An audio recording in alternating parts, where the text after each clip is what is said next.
by Sebastian, Milton, and Lance Hornsby, The Walking Dead. Please welcome Teo and John!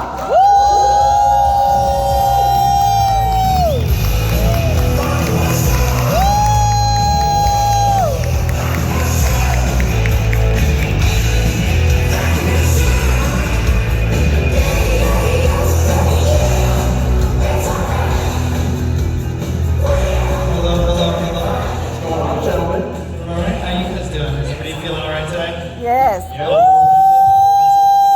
God, enthusiasm over here. Everyone's caffeinated, right? I was gonna say I had a massive iced coffee this morning. Yes. Yeah, absolutely necessary. Yeah. That's awesome. So let's get right into it, guys. Let's do it. So on The Walking Dead, what's that? I've met you both personally. You guys are awesome guys to talk to. And unfortunately, you guys have the, luck or unluck of playing characters that people might not like, or even some would say despise. That's pretty harsh. Lovable guys. That's me. I don't know. I've talked to a couple people, and their favorite scenes were your But we've seen with people like, for example, Josh McDermott, right, Eugene, and how that can kind of go in that negative direction. Mm-hmm. But we've seen with other people it can go in a positive direction. How has that been for you guys both personally and professionally to have to play characters that people might not like? How's that been for you guys? I'll let you start.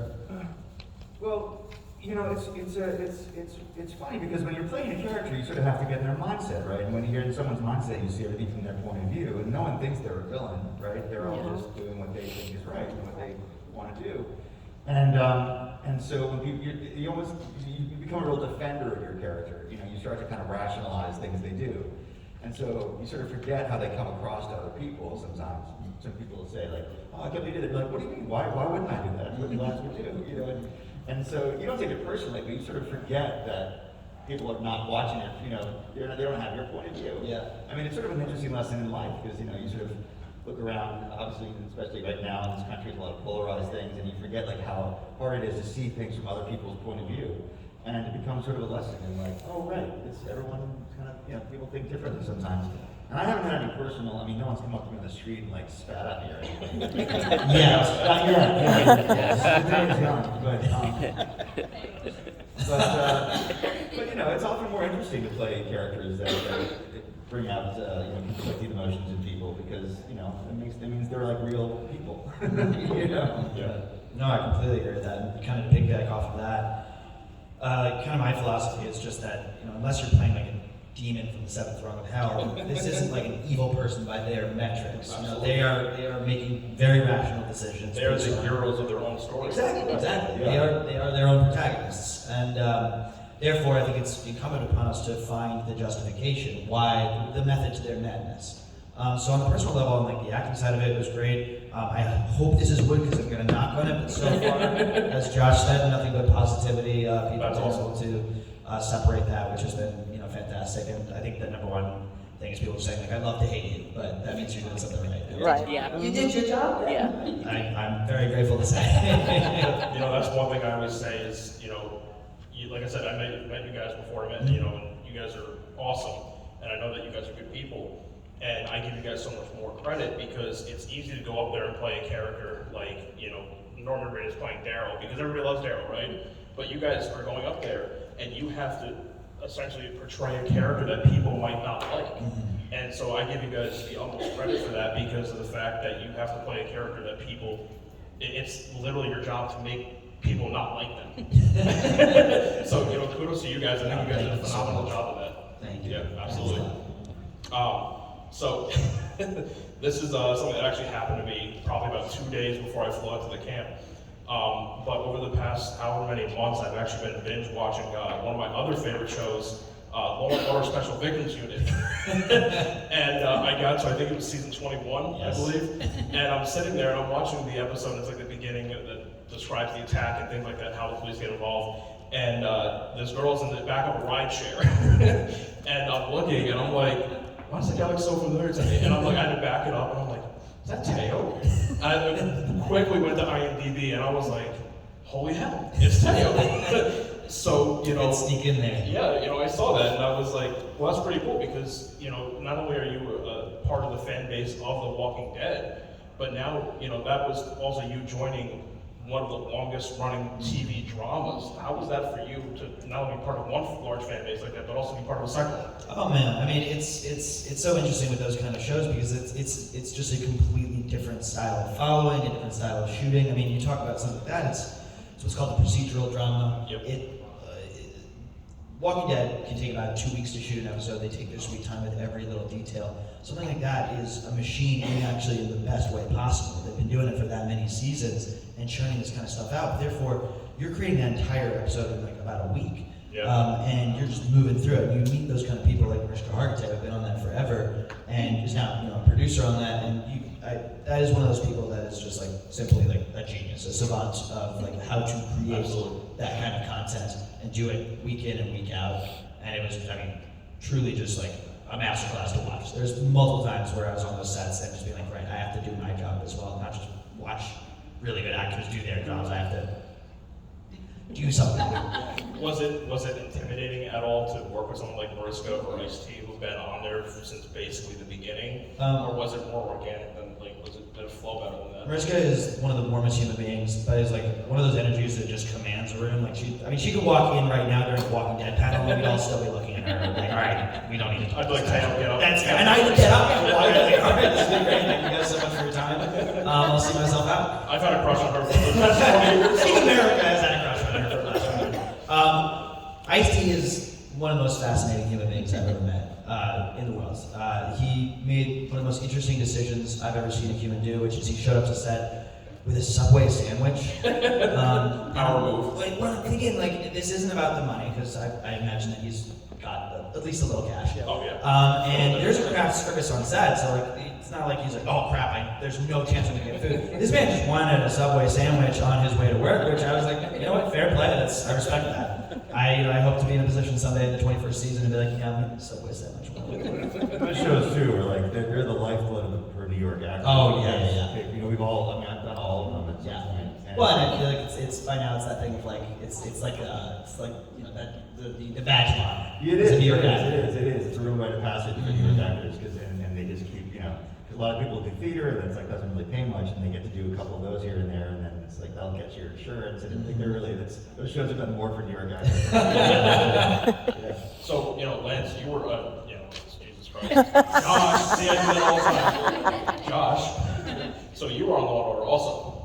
Yeah, I think I did. I think I was on all of them at some point over the last Really? Okay. 30 years or whatever. Yeah. So how was that for you? I mean, Yeah, like I say, they're all, you know, they're such well-oiled machines, and it's amazing that that most people stay in as good moods as they do, you know, I mean, because it's like, those procedurals are hard, everyone has to like memorize these reams of dialogue, and they just move so fast, but I have to say, it's not like coming on a show like Walking Dead, it's a different beast, and I prefer the more family, a lot of people are just like, oh, again, okay, you know, they get, it's a lot, it's like it's kind of a drudge for a lot of those actors, those people, and The Walking Dead was a lot more fun, actually, yeah. Plus we got to kill zombies. That was cool. Yeah, that's pretty cool. You know, it's one of those things that, you know, Chris and I are born and raised in New York, and we're not from the city, but we're from upstate New York, and so it's like one of those shows that's kind of cool because it represents our state, you know what I mean, and not just the city, but it is like a huge representation. And it's been actually pretty cool because a couple of times, the town that I live in is called Poughkeepsie, New York, and it's been featured a couple of times on Law & Order, which has been really cool just to see it. And like, oh wow, I know exactly where that is. You know, that doesn't exist there.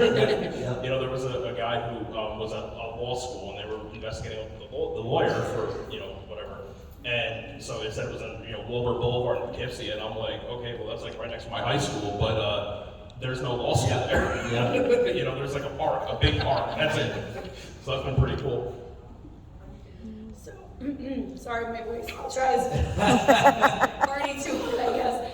So I started sharing this with Josh, but when I first saw that he was announced on The Walking Dead, I was starting to kind of fangirl because I watched Josh way back in 1994 with Honors. Oh. I love that movie, and I was like, wait a minute, that is him. And so I was just, Another lovable character. Yeah, so good. And what a great cast. I mean, it was such an outstanding cast. And so I just wanted, to kind of touch on that, ask you what that, was like with that. Yeah, that was, it's funny because the guy who directed that, he directed a movie, the Madonna documentary, right? That was his first directed thing, that was a big hit. And then he got to direct this big studio movie. And what am I saying? It was the days of like big 90s studio movies where they just like threw money at everything. Those days are kind of gone. Like that kind of movie even really isn't even like being made anymore, because now it's like all either superhero movies or like really small movies that no one sees. And that was kind of a different time. I'm nostalgic for that time. But, we shot in Chicago, and it was again Chicago from Boston. So But yeah, he started the movie with Brendan Fraser, Joe Pesci, Patrick Dempsey, and what was her name? Moira Kelly. Yes, thank you. Yeah, I mean, it was just so if you haven't seen it, it's with honors. It was done in '94. I mean, I've watched it numerous times. It's just really good, so check it out. And then Teo, we saw you have a new project, Bury Me When I'm Dead. What's going on with that? Oh yeah, that was super fun. Just kind of come in for a little role in that, which was just, I think, especially after doing Walking Dead for it amounts to several months of your life. It was just a nice change of pace. Like, all right, I'm not going to be smarmy little asshole kid to everybody. All right, virile also works. That's a good word you can use to describe them. But I think as an actor, it can be nice to kind of shed that and be like, I'm not going to be a terrible human being today. That's exciting. Sticking with you, Josh. So you were on Netflix series 13 Reasons Why, around mental health and that stigma in society. So being in that kind of role, difficult conversations to have about mental health and where we're at right now in the world. How was it having to be in that type of role with that with those situations? Well, it was interesting. It was almost like rehearsal because my kids are a little younger than the high school kids, but now my son is like 15, right in that same age, and so a lot of that show touched on like every issue that a teenager could possibly experience, and so many are, and it felt like sometimes you're lucky in the roles you play end up sort of informed. Either you've had experiences in your life that you can draw on to act, or sometimes you have experiences in acting that then can sort of, you're like, oh right, actually this has come up before, and it all kind of gets to feed each other, which is really nice. I mean, my part, the parents in that show were not the centerpiece, obviously. I felt like pretty much every scene I had was like, listen, if you want to talk, okay, all right, see you later. Which is actually exactly perfect training for being the father of a teenager now. It's one of those things that I remember being in middle school and high school and things like that, and they had this film, I don't remember the name of it for the life of me, but it was their attempt at talking about suicide and mental health and things like that and how it played a part in high school and middle school. And I remember they packed us into the cafeteria, they rolled in the big TV, they showed the movie, and they're like, okay, that's it, have a great day, guys. And I'm like, oh, that's heavy, and there wasn't like anybody that was Oh wait, there's more. Yeah, and I'm like, oh wow, okay, so nobody's gonna tell us like what's going on. Yeah, I know there's a lot of controversy about that show because it's on one hand, as soon as you film something and light it and everyone is like in it is all like interesting people, it's hard not to glamorize things. That certainly wasn't the intention of people doing that show. They really want the showrunner and the guy who brought it to the screen it was based on a book. He was a kid who was really bullied a lot as a teenager. He had a really personal connection to the material, and I think it was hard for some people because they're like, oh, this show might be saying like, oh, it's okay to do these things, or it's, but really, what I heard from more people was that it helped families bring up, it helped start conversations, which I think, like you say, people don't know how to talk about so many things. They're like, oh, just watch this, and then figure it out. And I hope that show did a lot to just get people talking, because that's the first step to trying to figure out difficult things. Is just to talk about it. Yeah. Switching gears, we'll go back to The Walking Dead. I want to talk about the scene where you're yourself meeting this gentleman, your friend. Before you left that room, though, you decided to completely dismantle this poor dead guy, and you left your coin in his brain. What was? I mean, was that something? Was that script-wise? Was there any improv in that? No, that wasn't the script. That was all the writers. Yeah, yeah. I think it was just Lance's, his last little, screw you to Pamela. I sort of loved. I love that he even was able to even think of that in the state that he was in. But it was just, he's the kind of guy who just can't let anything go. It's that, whatever that personality trait is, or it's like just you had to have the last word. Yeah. Yeah. And as far as like your death days, 'cause, The Walking Dead, usually there's a tradition on set when it's your death day, if someone shows up to kind of say see you later.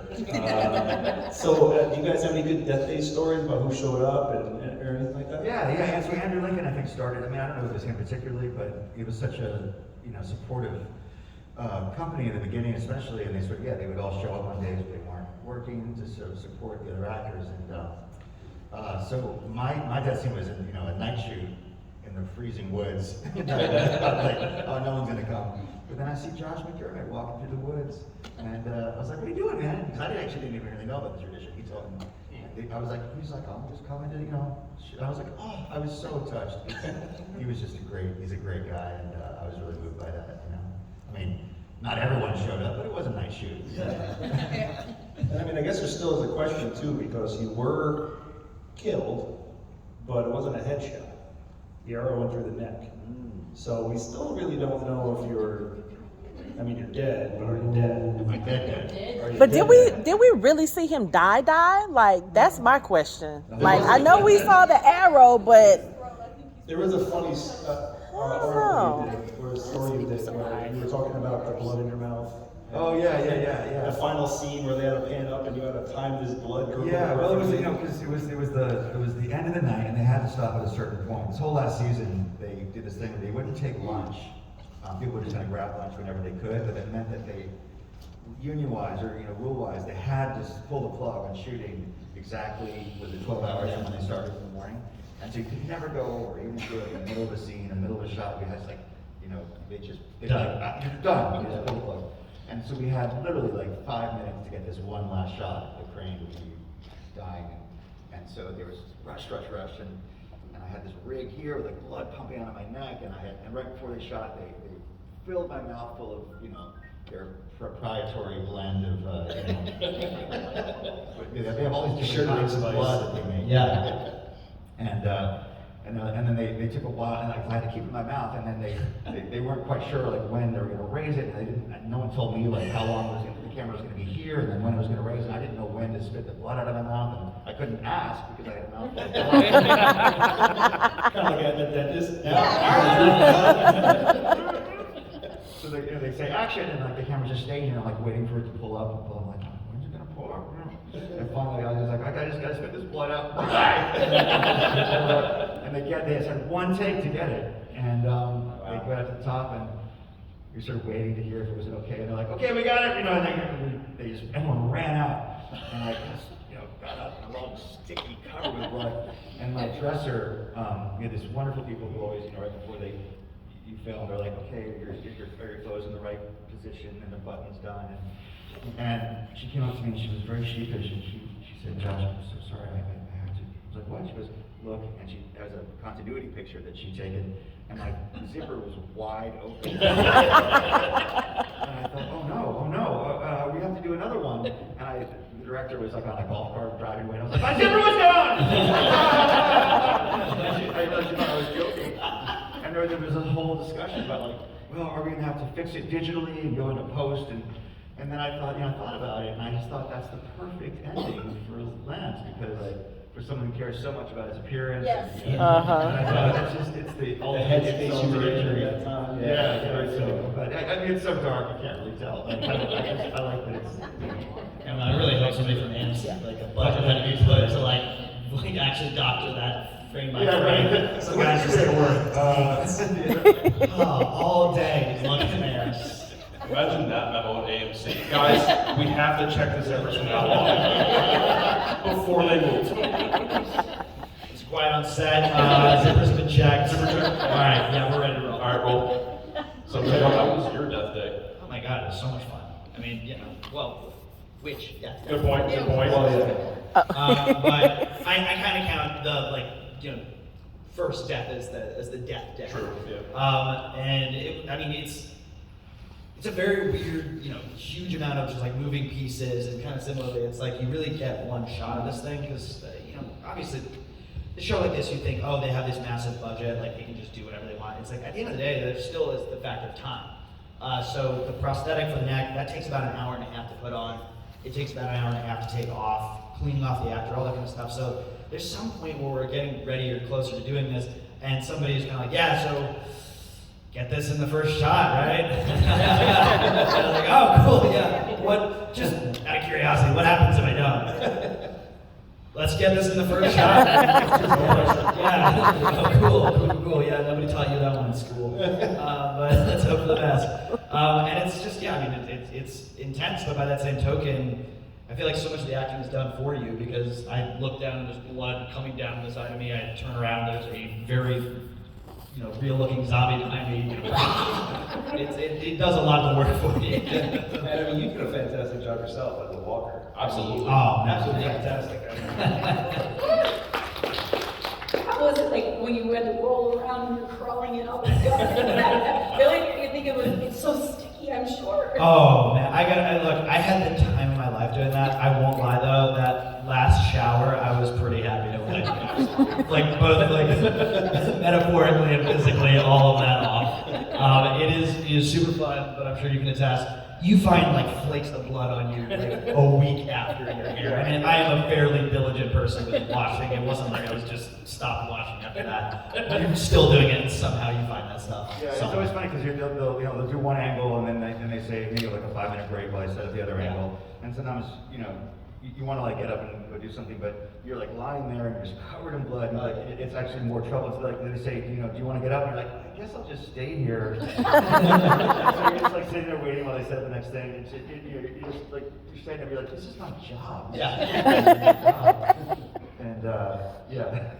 Well, and in the like final sequence when I finally do get like the knife to the head, we're doing the whole sequence before when Daryl comes in and like we basically did everybody else's coverage because they're like, we're gonna go to the wide, and when we do that, that's where we're gonna have to put on all this extra blood and really set the scene. So luckily they don't want to put you in all that before. So I walk away, and then they like set up the set for when I get back. And in my head, I don't know why, I thought like, oh, there's like one arm on the ground, a little blood. I imagine he's a fairly neat eater. I just never really thought about it. I walk back to the room, and there is like gallons of blood, a half-masticated corpse that looks quite good. And I just turned to like the VFX department, and I was like, you guys are sick. You guys are some sick, twisted people. I love you all. Like I've had such a lovely time with you. I don't know if I want to meet you. I don't want to meet you in a dark alley. I don't trust you. This is where you think about it, like spend your day working. I will not be in any dark places. Yeah. I was like, this needs to be in a public setting. After that, please. Were you in the room when I fainted? Were you on the floor there? No, I don't think so. So I in the scene right where Daryl comes in, and I'm sort of like shaking, and I'm like, and he pulls me up, and I had been doing this like sort of heavy breathing thing where I was like kind of like traumatized breathing, and I have sort of like a low blood pressure thing where if I stand up too fast sometimes I get a little like faint, and because I had been doing that breathing. And so Norman came up and he was like, picking up like this, and he's such a pro, he's so careful, but yet, but strong. And he picked me up, and I fainted, and I was just going through, I just lost consciousness, and I was like, just for like 3 seconds or something. I kind of was like, oh, and it freaked him out so badly because he thought like somehow he was like, did I grab you too close to the neck or something? And I was like, no, it wasn't you at all. You were great. But he was terrified that he'd like done something that would cause me to faint, and it was really disorienting. Everyone was like really freaked out. I was like, oh my gosh, he just fainted. He's like, are we gonna have to shut down production? And I was like, no, I'm good. It was me. I was overacting. It was like Into the crowd. Man, I feel bad for laughing. Well, I'm glad you're okay though. Yeah. We laugh better now. Josh, I have to ask. So we do a Walking Dead podcast, and so we do either we break down the episodes that just aired, or we interview actors and actresses from the show. And so when we break down an episode, we really do like break it down, like kind of like second by second, just giving our opinion on it because we've been fans for years, since the beginning. When Lance is in that room and Pamela comes in, I have to address this because I would not be a Walking Dead fan if I didn't.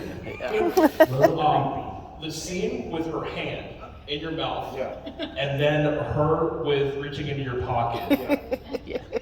Was that awkward at all? Because it was for us. It was awkward, and that actually wasn't in the script. That's something, luckily Lila's the one person that actually knew from New York, because she's been, she's a New York theater actress for years and years, and so we've known each other. And I had this, when Angela and I were talking about Lance's backstory, she had this idea that he had, that maybe Lance's dad had worked for the Miltons, maybe been a chauffeur or something. So I'd sort of grown up in proximity to all this power and wealth, but I was outside it. And I had this image of Lance kind of just seeing Pamela around and having a huge crush on her, maybe just a few years older, the kind of just like his first real love. And then his whole life had kind of been sort of like she was like this goddess in the ivory tower. And so Lila and I talked about like what that dynamic might play out like, and so that was actually her and I coming up with that just to make it a little more interesting. Yeah, that's very cool. Yeah. Interesting is a good word. I had to watch it a second time, not because I enjoyed it, because I wanted to make sure it actually happened. Yeah. You can tell even the camera crew, they're all kind of like, wait, what are they doing? I was like, shut me up. Dude, I had a front row seat to that, man. That's what's been playing my mom for months. It was creepy. I was like, ooh. I had like zombie brains in my mouth and stuff. I was like, this is not the grossest thing that I've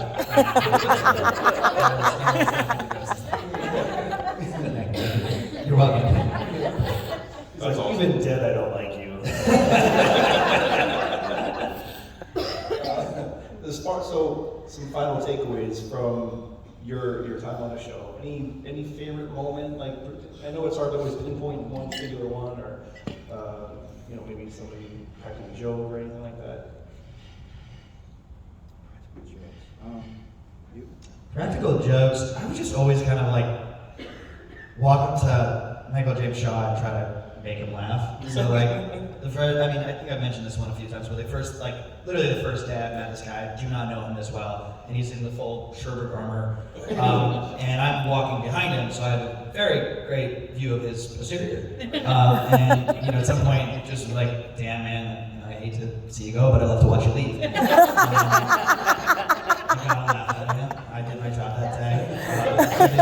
We were like in the van to set, and I was like, funny story. I originally was reading for Mercer, and it was like late in the game that they're like, let's try Sebastian on him. But I was like ready to shave the head and everything, and it's crazy how that happens, man. But I could have been you. So that was kind of my main job on set was just harassing Mike. Yeah. I thought it was funny, especially in character. I could see it's very hard to break him. I think it's just, especially because of that character, but then there's the fact that I am like a staggering 5'8". Walking up to Michael James Shaw. I found it funny. I don't know if anybody else did. I hope Mike did, but I found it funny. And that was all that mattered. I'm sure because you always talk about actors and you guys, I'm sure you can attest to this, but you kind of have to get yourself mentally into that role before you can't just, a lot of people just can't switch it on, you have to get yourself in that mindset. So I'm sure it must have been really amusing to try to get a rise out of MJS like that. Oh, definitely. I think it's also because so much of we're attached to it is a lot of the just heavy, crappy things that we're sitting there having to justify. I'm having to justify I'm a guy who is willing to send 40 people to their death. When we're not rolling those moments and not trying to jump back into that, there's a desire for levity, and that was definitely I don't know, one of those kind of moments where it was between moments. I wanted to still have fun with this person and become a really good friend, and then we're gonna drop back in it, like watching the searing hatred in his eyes as I'm smiling at him. That's awesome. What about you, Josh? Any favorite moments? I mean, there's definitely there's a couple times. You know, sometimes you just start to get the giggles. You know, and so there's twice. One was in a scene with Melissa in the horse and carriage. We're driving to the opium to the poppy farm, and we were just shooting a scene, and it was July, and it was just brutally hot, and of course I'm in like a three-piece suit, and we're driving through the sun back and forth in this thing. We kept having to turn around right all the way back to the start of the field, and then come to the end. And we just got so hot, and sometimes you get so hot you can't think or speak anymore. We had to have all this dialogue, and the two of us, it's like we had such a hard time getting to take all the way through, where we were like, at certain points, like words were coming out that weren't words, and we would just start laughing. And they were like, at first they're like, okay, all right, back to one, and then like you do it again, they're like, oh, no, seriously, okay, guys, let's And sometimes it just makes it worse because when you're really not supposed to laugh, it makes it harder not to laugh. And then I think I told this story on The Talking Dead, but we were doing this scene on the roof with Jason Butler Hart. What was that? I can't remember his character's name, but so Daryl was behind me, and I'm doing this speech to Gabriel and to Aaron, and this fly starts. I had this long speech, and then this fly starts buzzing around, and trying to ignore it, and just get through the take. And then finally, it just kept, was just right around my face, and Landon was like. Finally, I thought I got rid of it, and then I go on with the speech, and I just all of a sudden feel this it's like ah! And Norman had I guess it was in the back of my head, and he just come up and swatted it. So it's another time Norman really hurt me. No, it was really funny, and then of course I was just trying to get back and be serious again. And, those are the times that really make it fun because it's it's a great job to have, and it's fun, and sometimes it's good to be able to laugh as long as you don't laugh too long. You waste people's money. Yeah, you want to talk to me about that one. Yeah. Really reticent to keep you on, but made it through. Yeah. Before we wrap up, does anybody out here have any questions? Step right up. Make sure you speak nice and loud. I have one for each of you, if that's okay. Yeah. Teo, for you, what do you think your mom's purpose was in keeping you alive? We've seen that before with the governor and Penny, Michonne and her pets, each kind of very different situations and reasons. Yeah. What do you think your mom's purpose was? I think it's a two-parter. One is, I would have, luckily and hopefully I'm never in this situation mentally, but I imagine there's a certain level of not being able to fully let go because this person is still, it's not them anymore, but obviously you still see life in them. So there's probably an aspect of I just can't bear myself to actually fully end this when there's still a chance. I imagine it's somewhat akin to somebody on machines, and this is a moment of do you pull the plug? The other part is that she is such a cold and calculated person. She's not around, right? So I do think there's just an aspect of wanting to use this as this last card to kind of be look at what you've done to me, to the Miltons, to the legacy, because that's what all this has been for, is this legacy. And now that has truly come to an end with me. I think that's why she had been working so hard, even against the face of all of my, let's call them poor decisions. But this was finally the end straw. She can no longer get the thing that she wanted. And Josh, for you, Lance Hornsby always struck me as a character that was thinking 10 steps ahead. At what point, if any, do you think he realized Carol was thinking 20 steps ahead? Yeah, just at the very last minute there, I think. Yeah. It's funny because I think it's the thing that really caught his attention about her in the first place. Was wow, this woman is really competent and more than she's and I think he was really drawn to that. And then it's I don't think he realized quite how much. Yeah, those last few seconds happened so fast, and I think the sense of betrayal he feels from her sending him off. I think he really thought that they had a connection and understanding. And here's the troopers. Yes, that's right. Wow. Welcome. Very cool. There are no droids here. I'm definitely not worried about them shooting any of us. We're definitely, it's like, oh, no, it's Wow. less sensitive. We wanted to close it out big for you guys, you know? Do we have anyone else who might step on up? Oh, well. I think I can project loud enough. So, are there any characters that you did not interact with that you wish your characters had interacted with? Like, I know you had, like, in the comics, you had a major part in someone's death, but of course that character is not on the show, so that didn't happen. But are there other characters that you wish that you guys would have interacted with, and how would that have gone in your mind? Definitely. I mean, I'm thinking especially like within the cast, like currently on the show. Because there's another piece from the comic that Sebastian, which I mean we touched on, but like, you know, he's a womanizer and kind of a crappy human being. I think there was space there for something with like Lydia, and just like seeing like her reaction, like absolutely not. Right. And be like, well, I get whatever I want here. And like, well, no, that doesn't happen here. Love to have seen that. Right? Yeah. There's like a really good push and pull there.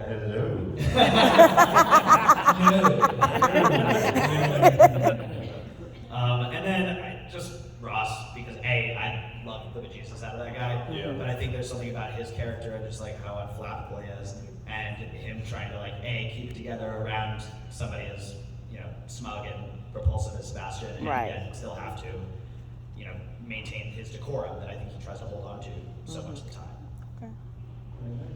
Yeah, it's funny. I have to think about it in two different ways, because as an actor, there's so many actors on the show that I would have loved to work with, just as me.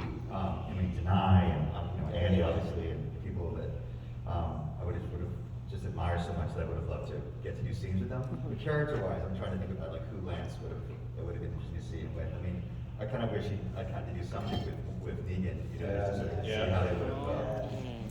I wanted that too, because I was like, that would have been, oh my God. Yeah. Would have been a very witty conversation. Oh. Yeah, I don't know how it would have played out, but I would have loved to have seen how they went. Yeah, like which asshole is the bigger asshole?